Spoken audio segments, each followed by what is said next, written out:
Welcome, everybody, to another edition of Spits and Suds. So great to be with you. I'm Gavin Spittle of 105.3 The Fan, and I'm joined by EP Rinkside, his subscription service, Shootouts, which I would completely recommend that you spend good money on because you're going to get some amazing Stars information, as well as D Magazine. It's Sean Shapiro. And Sean, a couple things. Really enjoyed the game last night. You know, I just felt as though that had a playoff atmosphere, and I love when the Stars play Vegas anyway, but coming off the Cup, coming off the Western Conference Finals, I just love the intensity. I just, for a game two, as I tweeted last night, we all got our money's worth. It was the only, my only issue with the game last night was frankly, the lack of a proper build-in to it, because it was the two teams from the Western Conference Final last year. When you talk about the teams that everyone says who are going to be the top dogs out of the West, these are two of those teams. And it just, the only thing that left me disappointed about it, and this is just the reality of it, was you had a Dallas team play in their second game, have coming off 5 days rest, and your Vegas team that's playing their fourth game is already in this rhythm of a season. It was one of those where it's like, and I'm not playing the excuse game for the Stars or anything like that, but just from the schedule making standpoint, the only thing holding this game back at all was what kind of one team being in rhythm and clicking already, and the other one still clearly looking for its rhythm because they've only played 2 hockey games in a week. Yeah. No, you're absolutely right. So let's start. There's so many things to talk about. One, I want to say on Friday, Craig will join us on Spits and Suds. So one of the things I love about Sean is his in-depth hockey analysis, how he talks to a lot of people through the league, tells you what he's hearing. We really get that insider access. And then we get the player inside access from Craig on Friday. And one of the things that we'll talk about with Craig is as far as whether he has to or some of his teammates in his career have had to answer the bell. And last night, you talked about the hype not building up to it like it should have been. I will say this, and if we don't toot our own horn, Sean, it won't get tooted. That's just the reality. Yeah. And you and I talked during that series, during the Western Conference Finals, almost immediately after it happened, about when Jamie Benn would have to answer the bell. And we actually predicted, I went back, we predicted this game, that it would happen in Vegas in front of the home crowd, that there was a likelihood that Jamie Benn would have to drop the gloves. And that happens. I tweeted it out last night prior to the game because I wanted them to be refreshed that it might happen. And it did happen. I said, good chance. Part of which got me thinking as well was Eberle, who injured Andrew Cogliano of the Colorado Avalanche. Obviously, at the beginning of the season, it's the first time Seattle and Colorado have played. And Eberle, who's not a fighter, we all know that, Jordan Eberle, he's more of a scorer and puts points on the boards, had to drop the mitts last night. So, kudos and stick taps to those NHL players, including Jamie Benn, that, understand as far as handling it on the ice. I was surprised, Sean, more people weren't talking about it. And also I was surprised that, people said, well, Jamie Benn wanted to get the troops going. Not a lot of people were talking about why this happened, and clearly you could see Mark Stone go over to the penalty box and thank his teammate for dropping the gloves. And then people would ask Sean, well, why, Mark Stone, I saw this on Twitter, Mark Stone's too chicken to fight. I will just say this. Andrew Cogliano was in the lineup for Colorado last night. He did not drop the gloves with Jordan Eberle. The injured player does not have to be the one that drops the mitts with the person that got you injured. Okay. No, you don't. No. Okay. Yes. Has nothing to do with, if anything, and this is a Stars podcast, but I'm going to say this. If anything, Jamie Benn was too chicken to face Mark Stone with a clean hit back in the playoffs. Correct. Just like if you want to talk about someone being too chicken to do something, it was a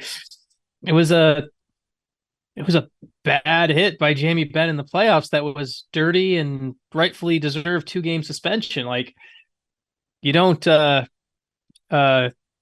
like, right, to use a real life example, if somebody robs you, you don't have to go fight them, you let the police handle it. Right? Yeah, absolutely. That's a great example. Like, so it's like Mark Stone was the victim here, wasn't the and it's one of those things where if that had happened, if that happens, when it does, the follow-up was never going to be in Game 6 of that series, so it was always going to come in a game like this, probably in this one as it did, and you got to remember, like, let's look it up. Like, Jamie, as he's gotten older in his career, he's gotten better about taking the right fights, right? Yes. Like, one of the things that his fight, like, he actually fought Patrick Maroon in that preseason game, but that was after a big hit and everything like that. But he's always, like, he's had some moments where, who was the kid that he fought in Vancouver? Remember a couple years back, he fought the depth defenseman from Vancouver. I do. Yeah. I don't know his name. And got hurt on it. And it was like, you're like, you don't go and you got to fight within your pay grade. Right. And so you either fight within your pay grade or you fight within the right reason. And this is the type of thing that, I'm not saying Vegas was going to run a Dallas player or anything like that, but by him and Haig fighting in the second period, it puts that all to rest of any need for retribution. I don't think Vegas was really. I also think the reason this held over, Gavin, till the second period was Vegas won the cup. So Vegas already had their ultimate retribution, yes. Right? Like, Vegas already had everything they needed, and I don't think it's a team that's built to take, that was going to be like, oh, we have to get a cheap shot and a Dallas player to make up for what happened with Ben and Stone. But this at least is it's kind of like the nature's healing type of thing, where it's like, okay, well, we can let that be in the past now for everyone, and there can still be other fisticuffs and angriness like there was in the game, and it was a fun hockey game. Yep. But at least that has been put to bed. Yeah, you're absolutely correct. All right, let's get into the game itself. So I understand, Stars fans would like 2 points, but I thought it was a well-played game by both teams. I think if I'm on the opposite side, and I think they realize this during the game, we're going to see each other several times, and not just the regular season. I really liked how both teams played. I liked how the Stars matched Vegas's physicality at times. They got in the dirty areas. They were putting pressure on Adin Hill. They were winning in the corners at times. So for Stars fans, I get it. But Sean and I have talked about this. To me, once you go into OT, it becomes a skills competition more. And 3-on-3 you can work on, and teams are getting better as far as, puck possession in 3-on-3s. But the reality is it's just a different game. So to lose in a shootout, it is what it is. You clanked off 2 posts. Adin Hill didn't make a save in OT, right? As far as the shootout. Simplest thing is, if Robertson, I saw someone who, we should give them credit. Let's go start, who tweeted at us on Twitter about wanting kind of a review of the game, and I'll say this to that person directly, like,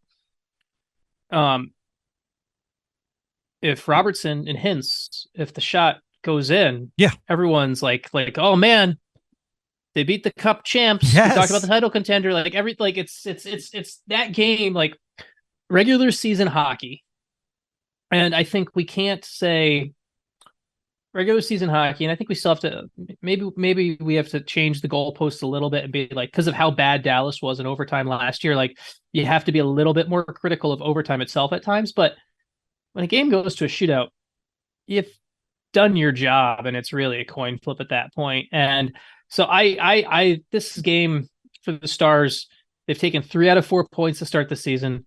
If they're going to take 75% of the points for the rest of the season, you're going to be thrilled. So. Yeah, absolutely.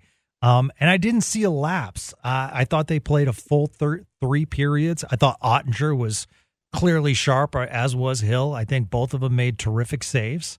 So there's so many like little points that I want to bring up. The first goal, Craig Smith. Mm-hmm.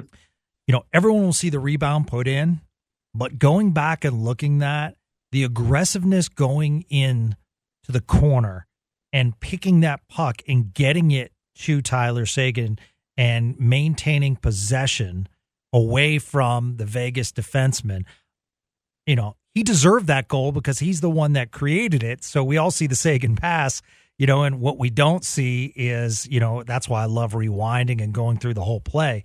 It's just, you know, it was really pretty to see. It was a grinder's goal. And, you know, it's really cool to see the Jim Nill pickup really paying dividends early. But, you know, he picked him up for that vet presence in the locker room. But, you know, as we've talked about, you know, we think both Sam Steele and Craig Smith added some really good depth to this team. And that, yeah, I think Smith is a guy who I was curious to see how the usage would play out with him, because he's someone who he's the only Dallas player that really doesn't have a special teams role. Like, you look across the board for this Dallas team, and every player is either on the power play or on the penalty kill, one or the other. Craig Smith is the only one that doesn't play on either. And that's nothing against Craig Smith. It's just the reality of he's not in your top 12 offensive options, and he's not in your top 12 penalty killing options. He's probably 13th on both of those lists. And for a lot of players in that role who don't have a special teams role, it can be easy, especially as a forward, it can be easy to get lost in a game. I was at the Detroit-Tampa game the other night, and for example, they've got Klim Kostin here, who is Klim Kostin doesn't kill penalties or play on the power play, and kind of got lost in the game because he didn't have a role. Craig Smith is a guy who I think brings the same game at 5-on-5, even when he only plays 10 minutes like he did last night. And I think that's a really valuable thing in the fourth line. And that's a really valuable reason that I like him in that spot when you're worried. Like Sam Steele, I still look at as a little bit more of a developmental player. Like, I think Sam Steele, I don't know if Sam Steele thrives as well if he only gets 10 minutes. I think Craig Smith thrives a little bit better in that spot. And kind of on that goal as well, to kind of just scatter shoot here too. Like, yeah, huge credit to, I thought really nice work in getting the puck to that area. Nice work by Lundkvist and Harley up at the top on the top of the blue line, because and I also really liked a bit of the willingness to in the offensive zone in particular to play Lundkvist and Harley together at times. I think that's a really good forward thinking thing, where we talk a lot about the Nils Lundkvist conundrum, right? And that's a step in the right direction with playing him and Harley in spots like that. And yeah, so get me back on track, Gavin. Yeah, no. I mean, actually, that was Segs. You did a perfect segue into my next point. I thought Nils Lundkvist was outstanding last night. He was good. I focused on him. One, you know, when you go into the corners, I saw a couple times where could have easily just put that stick in there and tried, but he was actually using his body. And guys like that are small, you know, I felt as though Nils Lundkvist last night played bigger than his actual size. I also saw a couple of times where he saw the opening and he skated out of the zone. One of the things that I was always frustrated with kind of old systems is you look to pass right away. And that's how you create turnovers. But he had the space and he went for it.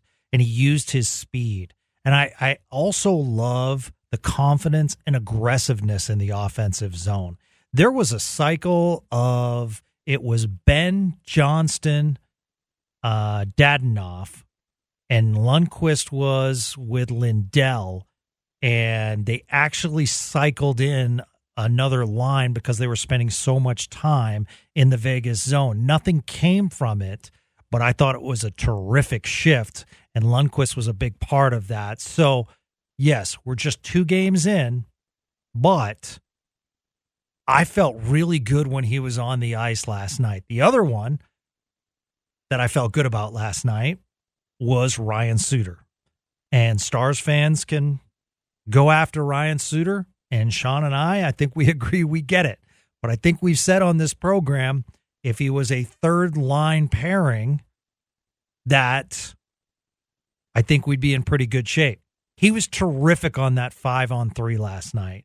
I thought him, Faksa, Hakanpää, and then Hintz did a wonderful job. That could have been a turning point in the game. And, you know, the effort and Faksa to go off the ice after making that dive. And then just the next time he goes back onto the ice, you know, that showed me a lot last night. So I was impressed. You know, I think the D-core total did a really nice job, but I did want to point out 2 guys that we've had some question marks on. I thought they played really well last night. Yeah. And the other key thing, and I know people, it's hard. The Ryan Suter discourse, because of, you see the morning skate line rushes get tweeted out, or you see the line chart, and it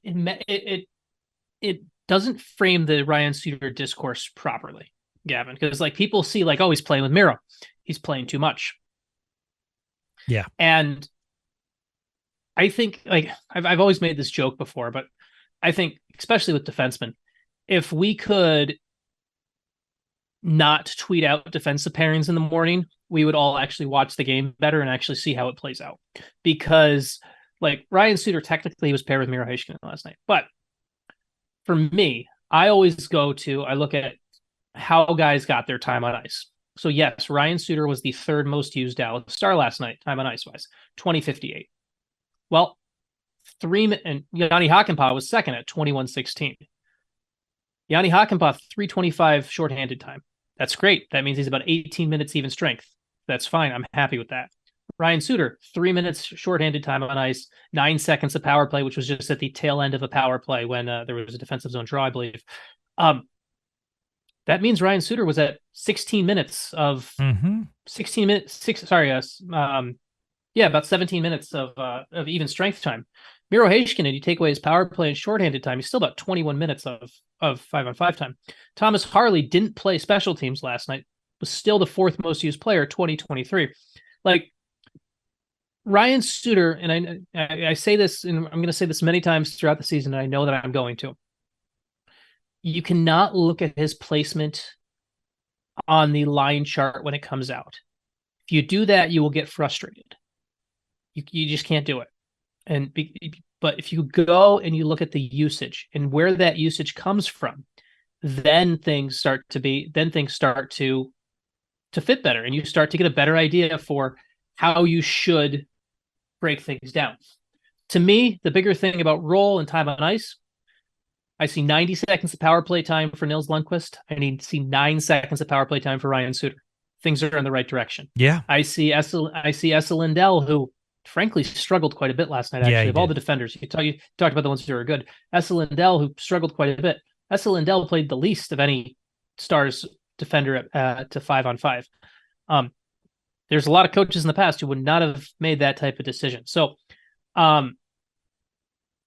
obviously not here to just completely just defend Ryan Suter and all that stuff, but he's getting put into that role you want to see him in, even though the line chart's not going to look like that. So you just have to look at it with more context. And that's kind of that's going to be a thing we repeat throughout the year to people here, I think, on this show.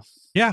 Yeah. You're absolutely right. I mean, I think there were so many good things to, take from the game last night. I thought, the lines overall played well.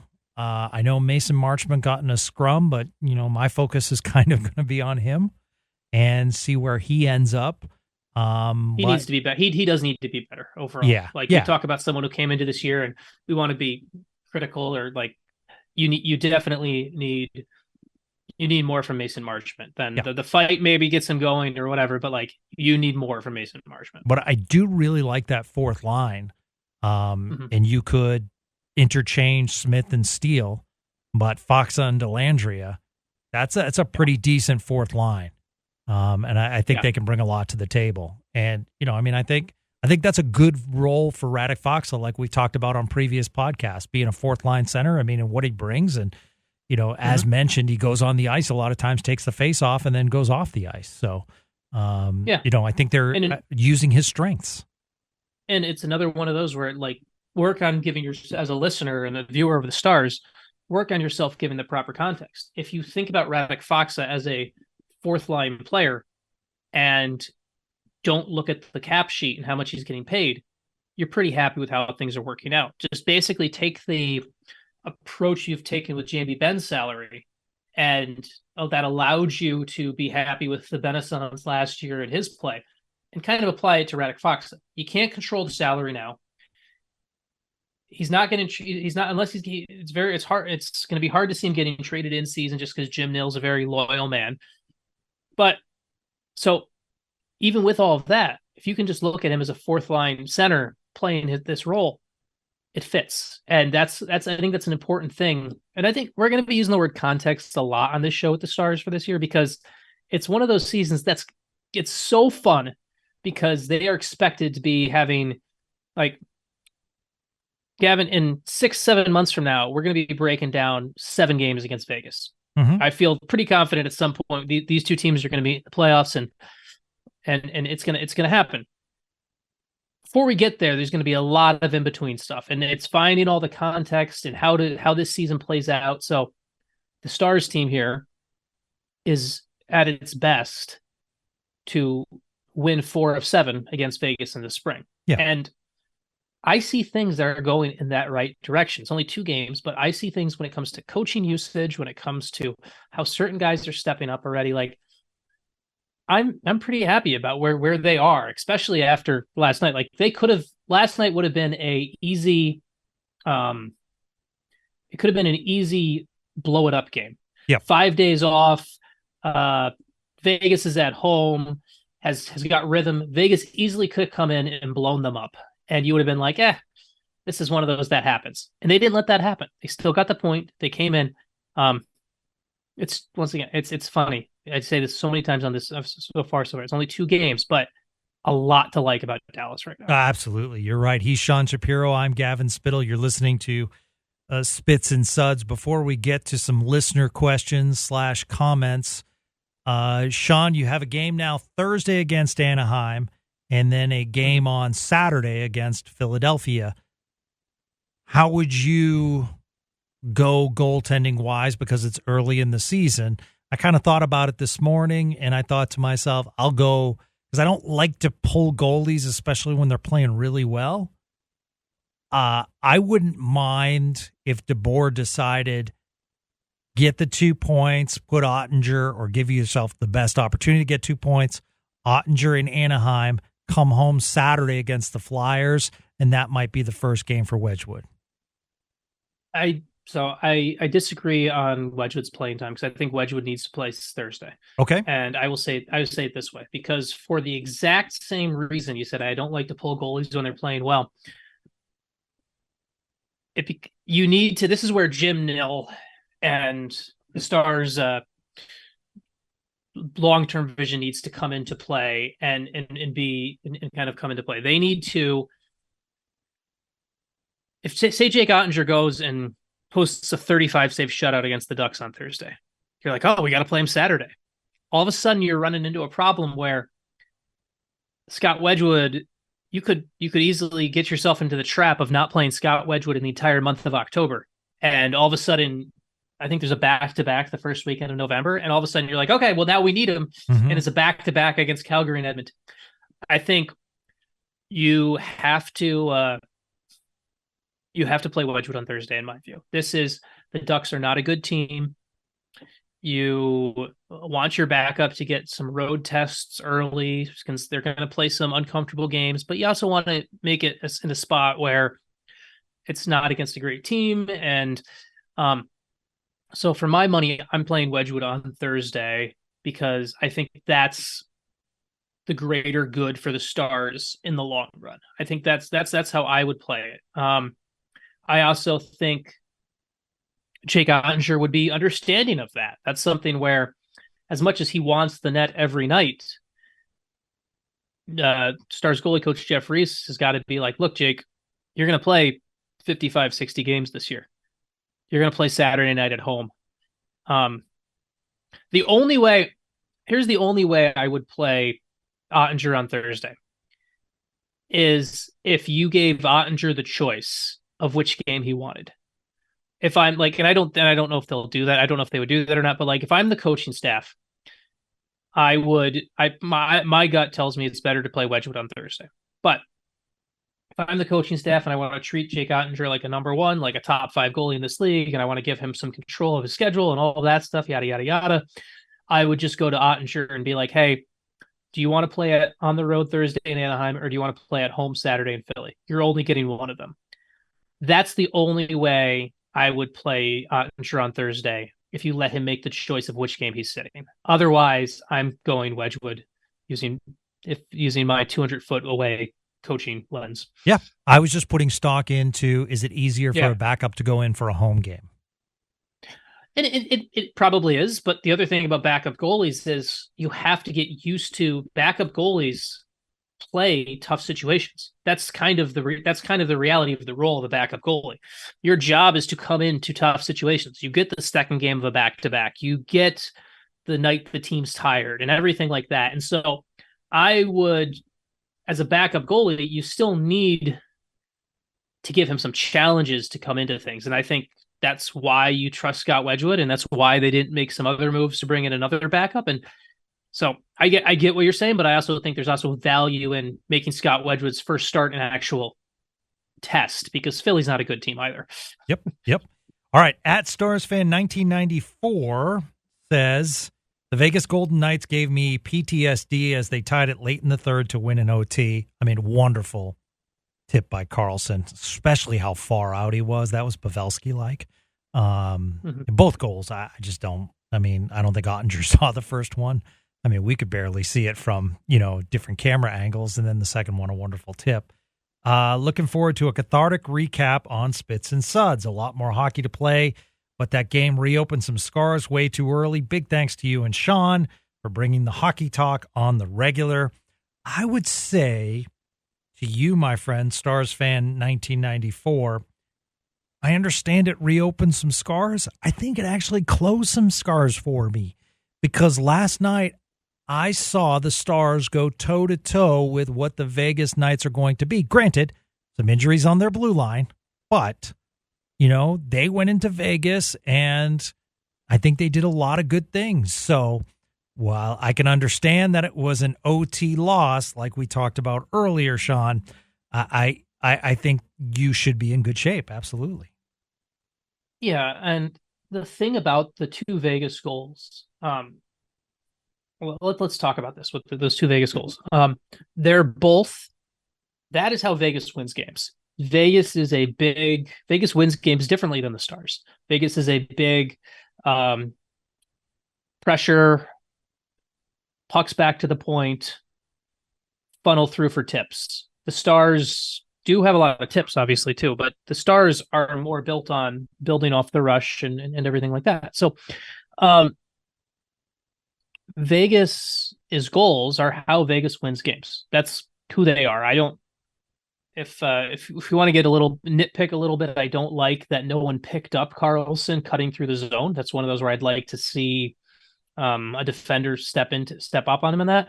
And but Vegas is a good hockey team too, and Stars went toe to toe, and they scored and found ways to score in ways that aren't on the rush. And I think that's an important part of Dallas, because there was a when this one of the questions I think we've had about the Stars in the past is, when the rush offense isn't working, how are they going to score? And they did it last night. They found a way with Craig Smith, gritty goal. They got it done. They found a way with off the faceoff. If there's any of those goals that gave me concern, it's not even the game tying goal. That one doesn't bother me as much. That's just a good play by a good player and everything like that. If anything, and I mentioned him, and I'm not trying to drag him under the bus throughout this podcast, but I don't really get what Esa Lindell was doing on the first goal against. Yeah. I'm not like that one. Like if you want to get cause for concern and from this game, a lot of positives, but then someone's going to be sitting down on tape with Esa Lindell before they play in Anaheim on Thursday, because he had a rough night. Now, was it just is Esa a slow starter and he's got his it's only second game after having 5 days off? It was tough to get into game rhythm. Who knows? But I have more worry about Esa Lindell than anything else in this game. The other thing we should bring up too from this game that I think was I wrote about this. It was kind of fitting, because I wrote about this in a macro scale the other day about faceoffs, and credit to David Castillo, who first brought it up and sent me down the wormhole of David Castillo had a piece about whether faceoffs matter or not. And I went a little bit further down, and he sent me down my own wormhole of looking at the of whether these things matter. And the faceoffs are basically coin flips most of the time. For most NHL teams, they're coin flips. And that's why when you talk about whether faceoffs matter or not, that's why sometimes they get pulled down a little bit by the analytics community, because they're like, you can't really, these are just coin flips. You're going to win 50% of the time no matter what. And I don't think that's entirely true.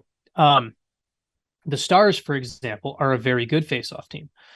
The Stars also care very much about faceoffs. The Stars, as a team who struggle to create zone time and really protect pucks down low, they need to be good at faceoffs to kind of add that extra zone time. And a team on the flip side, like the Colorado Avalanche, who are one of the worst faceoff teams in the league. And I know there's people who pointed to the Avalanche winning a Stanley Cup with bad faceoffs, being like, see, you don't need faceoffs but the Avalanche don't really care much about faceoffs. The Avalanche have been a very good puck protection team down low, good on the rush. They made up in other areas so the Stars,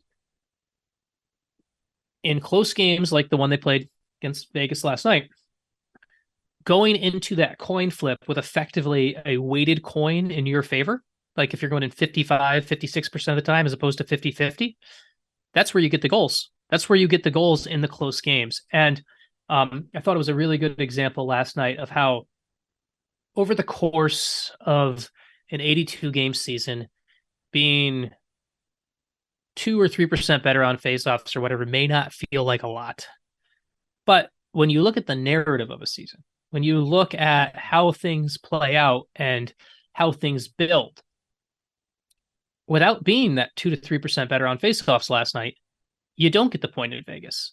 You lose in regulation to Vegas. And all of a sudden it becomes a little bit more of a, man, we're not there. We're same old from last season. Like, the Stars right now are coming out of Vegas basically, all right, we played our game. We did well in this tough situation, and we lost the shootout at the end. And that's it.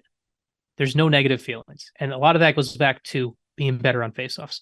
I hope this all made sense, Gavin, and I will take it back to you to get me on track again. No, it did. It did. I love those deep dives. That's why we're doing a podcast, the Sean Shapiro deep dives, because I agree. I think faceoffs matter. I think it's all about puck possession, and especially in your defensive zone, they're massive. I mean, that 5-on-3 last night, having Fox out there drawing some, faceoffs, and that first one he pulled it back up against the boards. I thought that was impressive. Aaron Thacker at Thackman05. I know it's early, but when do you think we will start seeing the scoring this team has talked about? Also, when will we see a regulation win? Well, I mean, I think we might see it against Anaheim. We might see it against Philadelphia, but it's only 2 games. As far as the scoring, I mean, I don't think that's a a problem right now. I mean, I think you faced two teams that are pretty defensive minded. Let's see what happens against Anaheim. If John Gibson plays, he can steal games at times, and he can be really, really good. We've talked about that on this podcast. He's on a not good team, but he is a good goalie. But at the same time, Sean, I don't have a problem. I wouldn't be surprised if they threw up 4 or 5 against Anaheim based, I mean, those Anaheim games, with their offensive, players that they have, sometimes those games out there get wide open. Well, I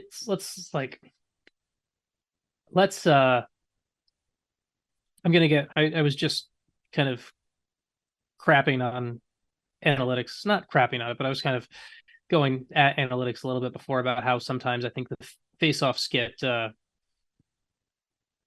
beaten up a little bit too much. But let's go into the numbers on something real quick here. So you've got, using a metric that I actually think is a pretty good reflection of how you play. Hockey's too random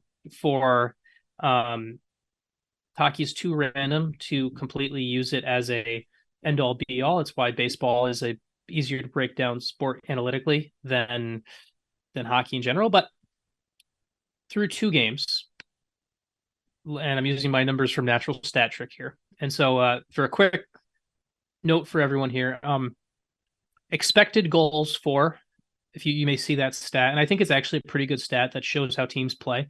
It's basically a measure of shot location and quality of and based off goaltend and shot location and quality and getting to the right areas. That's really what it's based on. The Stars in that opening night against the Blues, where they won in the shootout, at even strength, they had 2.64 expected goals for, and 2.02 expected against. Last night against Vegas, the Stars had 2.23 expected goals for and 1.57 expected goals against.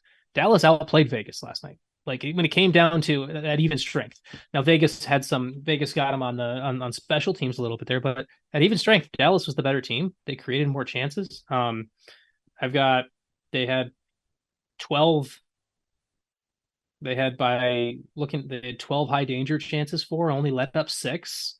Like the offense is, to me, it's not a question of where is the offense, it's a question of finishing. Mm-hmm. And I know that was a really long-winded way of saying, kind of give it a little bit. The shooting percentage is going to even out, and it may even out in a big way. Honestly, I wouldn't be surprised if play continues when you go see when they play a bad team, 2 bad teams this week.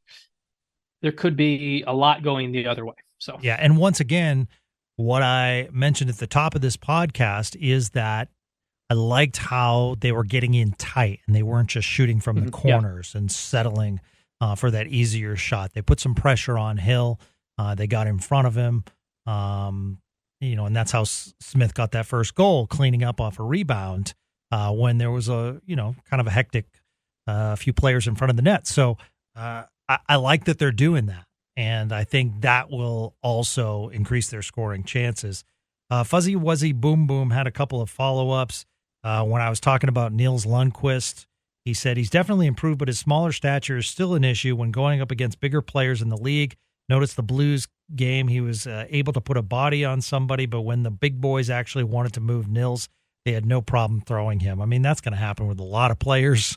But I will say that this off-season training that he went through, he does seem stronger, confident. I just absolutely love that the Stars put no hesitation in the fact, and Jim Nill was even saying this last year, that Nils Lundkvist is going to be a big part of our team. And, I mean, we've seen it over the years with Brendan Dillons and Julius Honkas, and it's tough to keep coming on and off, and that's a tough role, and you're also afraid to make a mistake. And what I'm seeing from Nils Lundkvist is he's not afraid at this point. He's, in fact, the opposite. He's very confident. I wouldn't be surprised in the next few games if we don't see him on get a power play goal, because, he was in that shooting lane last night, and I was ready for that puck to go to him. They tried to get to him. I mean, here's the other thing too about Nils. Here's the other thing, about Nils Lundkvist. I think going into this season, he is now. I think he's like listed at 6'1", 190. I don't really believe he's actually 6'1". I think he's actually like he's been listed at 5'11" in the past, so I don't think he's actually 6'1". And like Miro Heiskanen is listed at 6'2", 197. I don't think Miro is 6'2", but Miro is undoubtedly. This is actually funny. We're going on a segue here right now. Joel Hanley is listed at 5'11". Joel Hanley is not 5'11". Joel Hanley and I have spoken to each other face to face, nose to nose. I am not 5'11". Joel Hanley's not 5'11". Everyone in the NHL seemed to get taller this summer. Actually, Victor Hedman is now listed at 6'7". He had always been 6'6", but for some reason he's now 6'7". So everyone in the NHL just grew an inch this summer. I don't know. It's kind of crazy. But my point was on Nils Lundkvist. I think people focus on his size because he's arguably under 6 feet tall, no matter what the game sheet may say. And he has a pretty well built frame and strength on his frame for his size. Like 190. So I think people look at his height and get a little bit more worried about that. When I think he has got a strong frame. He's a stronger player this year. I feel really good about him. Yanni Hakanpää's listed at 6'7" now too. Okay, Gavin, this is ridiculous. So what do they? So when Liam Bixel comes up, he's going to be 7'2". Yanni Hakanpää's listed at 6'7" now. Mason Marchment is listed at 6'5" now. No way. Yeah, no, Mason Marchment is not 6'5". There's if I do the hey, do what you have to do, right? Yeah, this is because we all know that the opposing team is going through the programs. Yeah, Liam Bixel is listed at 6'6" right now. Now, I imagine when he gets called up, they'll add an extra inch to his height. Of course. This is hilarious to me looking at this because like everyone seems to have gotten taller. You know what, Sean? Technically, I'm 5'9", but on the dating apps, I'm 5'10". There you go. It translates into real life too, my man. Yeah. All right. At Spamuel Green asks, seemed like zone exits needed a solid cleanup still. I'm still liking the improvements made by Nils and Harley. Both seem to play well. Trying to figure out if there was something Miro could have done or the team in general on that second goal deflection. You had mentioned that you would have liked to seen Lindell get further out to kind of on the first goal. The second goal was the second. He's talking about the second goal. That was Miro was in front of the net on that one, and that's one where it's kind of, it's a quick bang bang play there, but it's one of those where all things being like perfect, when you could stop time and move guys around, you would have liked to see Miro front and get to Carlson a little bit more. Yeah, but it's also a bang bang play too. So yeah. I also wanted to add, because we are obviously impressed here in Dallas, and we talk about, Miro Heiskanen with national attention, and this guy does get some national attention, but I got to tell you, I'm so impressed with Shea Theodore. I mean, he's just a quality defenseman, and he just loves getting in on the rush. So I was impressed with his play last night as well. So, I mean, there were a lot of good players on the ice. And there's something to be said too about a defenseman shooting second for your team in the shootout. Yes. There's something to be said about that. Yes, which leads to Daniel Griffith at DTG Tax. Should Miro be one of the first 3 shooters in the shootout? That's what he asks. And I would say I like the 3 shooters that we had last night. You got to go with Robertson. Duchesne's money, in the shootout, and a lot of experience doing it. And then Roope Hintz. I like the 3 that they threw out there last night. I actually was surprised Hintz went because, let me see if I can pull this up real quick. One of the things that it's basically happened since Pete DeBoer took over. But like Tyler Sagan has been and maybe it's because Tyler Seguin hasn't gotten the opportunity to be that ace in the hole in shootouts like he was before the injury. Over the last 2 years, like I know he took one and missed one on opening night, so maybe that was the last straw, and that's why he didn't take one the other night there. But like from between I don't know, there's a 10-year stretch for Tyler Seguin where for his career he shot 60%, 33%, 57%, 60%, 50%, 75%, 45%, 50% on shootouts. And with him and Matt Duchene, I feel like that's a weapon they still provide in the shootout where you should still be using that. I don't mind Radek Hintz shooting, obviously. I think it is something with. I look at one of the Sagan's strengths that he still has is on the shootout and the way he is not completely predictable on it, and so yeah, no, I agree. Sagan would be. Where I'm going, yeah. To me, it's not a question of whether Miro should be in the first 3 shooters. I'm not even getting to Miro. I'm talking about other guys before Miro Heiskanen. I don't think, because shootouts aren't breakaways. That's the other thing. Like people have to, as we've seen in Washington with the Kuznetsov complete slowdown. That's not a hockey play. Yeah, the shootout's not a hockey play. And while I don't mind Miro on a breakaway, I don't really need his skill set isn't the one that translates to a shootout. Like I'm going to double check myself on this right here because it's I'd like to do that on this show and prove myself wrong as opposed to having you, the listener in the car, yell at me about my but like Miro Heiskanen is 1 for 5 in his career on shootouts. Scored once during the 21-22 season, and that's it.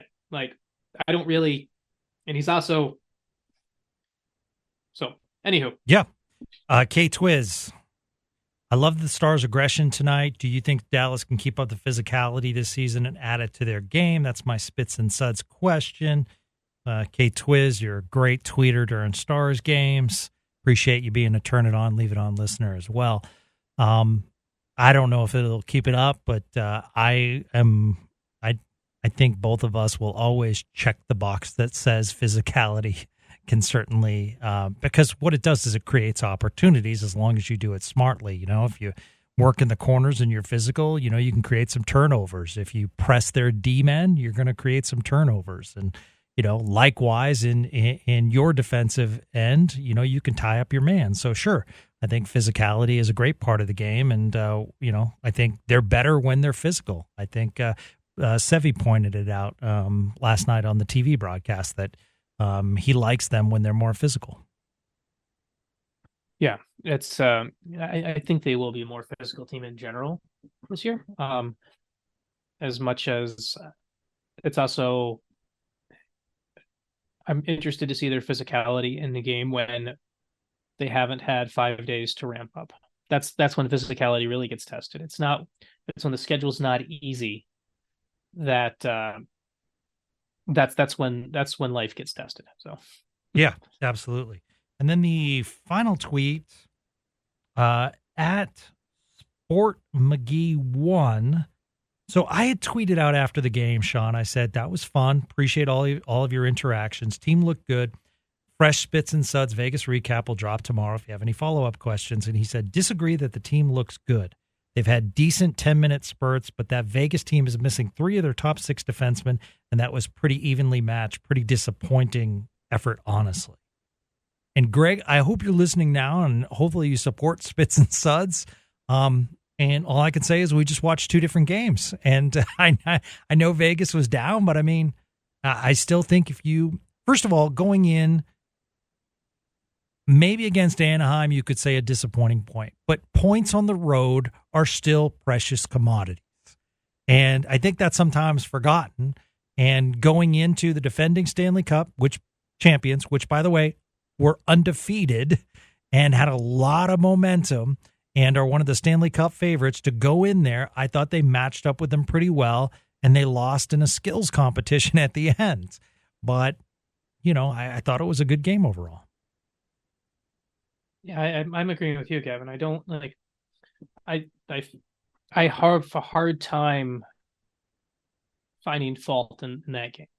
And every fault immediately ties into there were times it looked like a team playing its first game in 5 days in the second game of the season. And I think that's fair. That happens. That's okay. You had two, unlike the St. Louis game where it was a bit sloppy with two teams playing their first game, you had one team playing its first game, second game of the season, another team that's been in a rhythm. The other thing that I think will be interesting to watch, and as far as the Stars building in general, and this is just kind of my own takeaway and view on things, is I don't think you got the best version of Robertson Hintz last night, but I also don't put that on, but you got the version of Robertson Hintz I expected last night.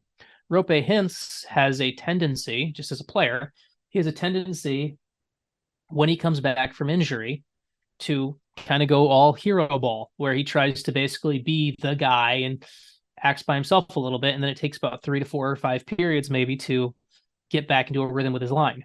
Well, because of how he was knocked up during the preseason, didn't play on opening night, that Pavelski, Robertson, Hintz line didn't play together at all preseason. So this was really kind of the first time they played together all season. So that's what I expected. So I have no concern. Like, nothing gets solved one way or the other in game 2 of the season, but I don't have any new concerns or anything like that.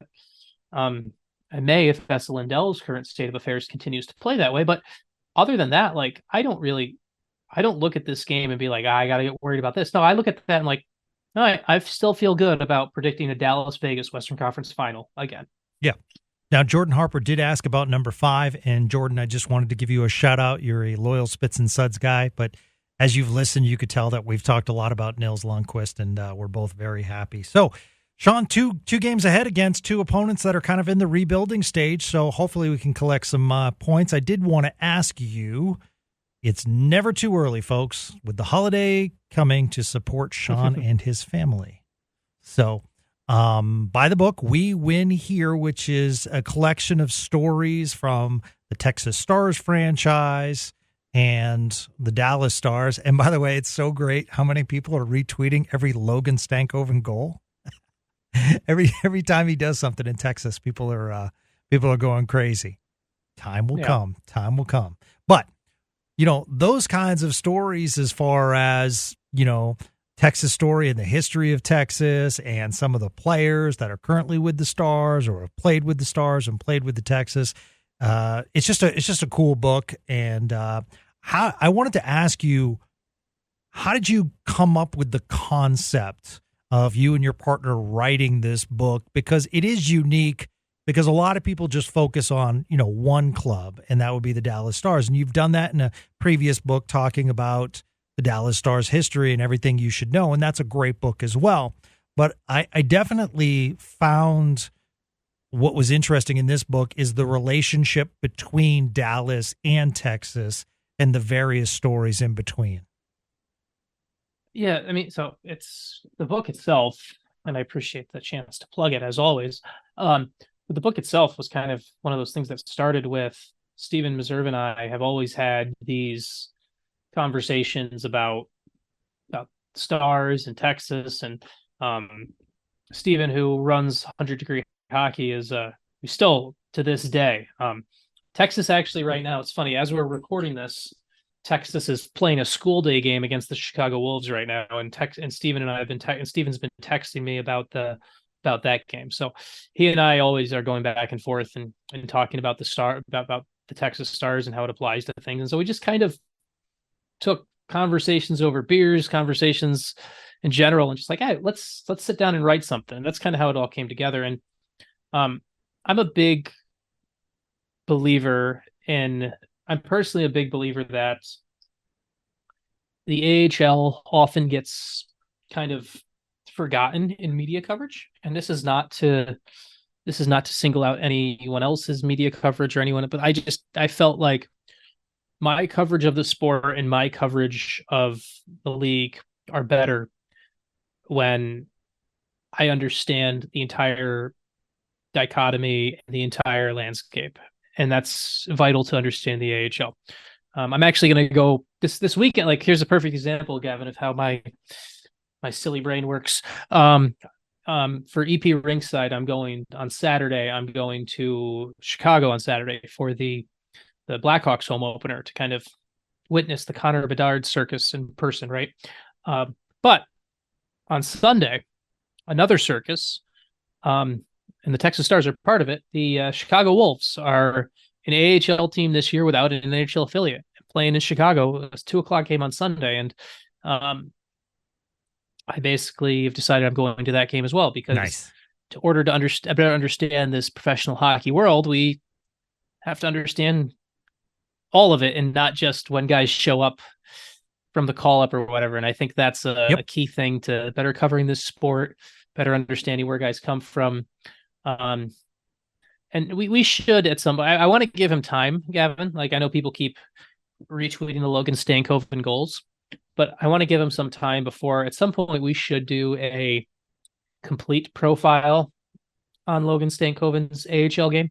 Right now, there hasn't been enough. The goals pop and they're fun and they're easy to celebrate.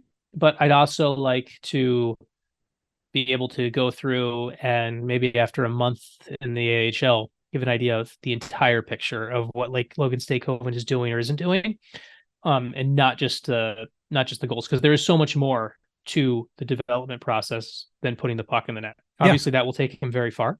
But there's other things as well. So absolutely. And on that note, because we are kind of an all-encompassing hockey show, I've been invited and gladly will do it. The Allen Americans open their season this weekend at Idaho, but I'll be going to a game and talking to some of their players and kind of giving you my thoughts on, players from an ECHL perspective, which would be considered, I guess, AA, and most of your high prospects are now going to AHL. So I wanted to talk to the players about the fight from the ECHL, as far as the perspective, because a lot of guys are trying to hang on or they're trying to take that next step. So it's kind of fascinating. And salute to the Allen Americans as they start their season this Friday. New owner there too, Miles Jack, for those football fans. The former, where did he play? The former linebacker actually owns the Allen Americans now. Didn't he? He just bought that team. That was announced like a week ago or something. Yeah, like Miles Jack, Jacksonville, right? Yeah. So. No, absolutely. In fact, the Americans signed. Let's see, if I'm pronouncing this wrong, Matt Marcineau. Not sure on I can't correct you or played for Belleville Senators. Yeah, of the AHL. So it's just kind of, it's kind of interesting. I mean, we want to support local hockey, and I always try to plug Craig's team, as it's amazing. He has like 4 or 5 games in Anaheim this weekend. So we're going to be catching him early in the morning on Friday as his team is in a tournament this weekend. And Craig does a great job coaching. And, I love getting his perspective as far as his team and getting them ready to hopefully be drafted or play in the NAHL or, get drafted into juniors up in Canada or the USHL. So it's kind of fascinating. I mean, we do focus on the Stars, but I can't wait to hear your Chicago story and the kind of in-depth what you can bring, because that is fascinating. A team without an affiliate, how A, they can survive, and, B, what kind of free agents have they had to brought in financially? Where does that put them in? It's really interesting that basically they're kind of an independent squad right now. Yeah, it's definitely one of the more interesting stories in the hockey world right now that's not no one is talking about, but it's one of those where it's not in the day-to-day conversations. Yeah, absolutely. And I'd also ask you guys, the listeners of Spits and Suds, keep coming with the questions. They're awesome. But if you'd like to hear us talk about some things, just reach out to me. I'm at GJ Spittle. He's at Sean Shapiro on Twitter. And you can also email me, gavin.spittle@odyssey.com. And I have nothing to plug, but if you see me at the dog park with my dog, just say hi. How's that? I guess I Sounds could good. say, I guess I could say, Sean, listen to the radio station 105.3 The Fan, as we are in Rangers madness right now. It's pretty awesome. Go Rangers. This is really, really cool. The town's kind of a buzz right now. So super, super excited about the Rangers and excited about the Stars start. So that's going to do it for Spits and Suds. I'm Gavin Spittle. He's Sean Shapiro. Thank you so much for listening and supporting us. We'll be back soon with another episode of Spits and Suds.